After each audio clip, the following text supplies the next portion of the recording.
최근 해외 유명 기업들이 돈에 유혹당해 중국에 갔다가 피눈물을 흘리고 있습니다. 중국인들의 예상을 뛰어넘는 인성에 놀라버린 기업 CEO들. 그런데 미국의 한 유명 기업 CEO가 한국도 눈물이 나는 건 똑같아 라는 충격적인 발언을 해 화제인데요.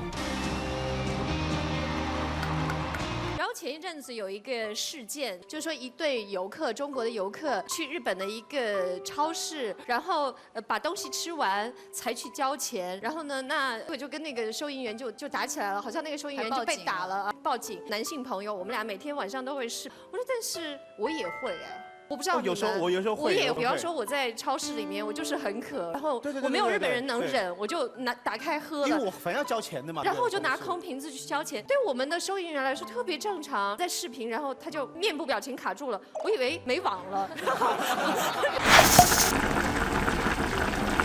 문 밑으로 기어들어가는 무수한 사람들, 마치 좀비 영화를 보는 것 같습니다. 사람들이 서로 엉겨붙어 난장판인 이곳은 다름 아닌 대형마트 코스트코인데요. 2020년 미국 대형 할인마트 코스트코가 상하이에 첫 매장을 열었습니다. 하지만 이날 중국인들이 엄청나게 몰리면서 코스트코는 개장 4시간 만에 영업을 중단해야 했는데요. 이 당시 아침 9시 10분에 이미 주차장이 가득했고 반경 1km 도로가 완전 마비 상태였다고 합니다. 게다가 매장 안에서는 고객들이 물건을 서로 빼앗으며 몸싸움을 벌였다고 하는데요. 통닭구이와 명품을 아우르는 각종 상품들이 순식간에 동이 났다고 합니다. 물론 저렴하고 질 좋은 물건을 사려면 어느 정도의 대기는 피할 수 없습니다. 줄을 서고 다른 이들이 먼저 물건을 고르기를 기다려서 내 차례가 오면 정당하게 고르는 것이 당연한 수순입니다. 하지만 이와는 완전히 달리 전쟁통을 방불케 할 정도로 무질서한 중국인들의 행태는 정말 놀라울 따름인데요.